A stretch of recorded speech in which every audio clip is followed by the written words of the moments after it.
بسم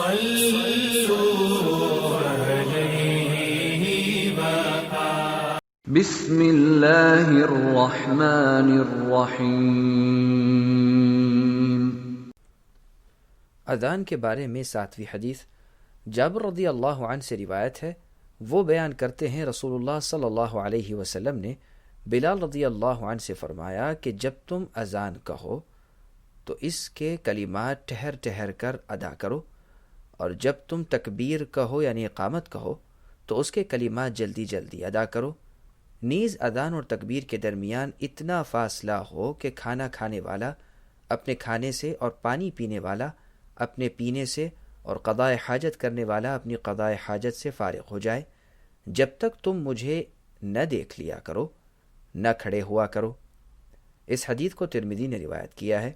وضاحت: اس حدیث کا یہ جملہ کہ جب تک مجھے نہ دیکھ لیا کرو نہ کھڑے ہوا کرو صحیح ہے۔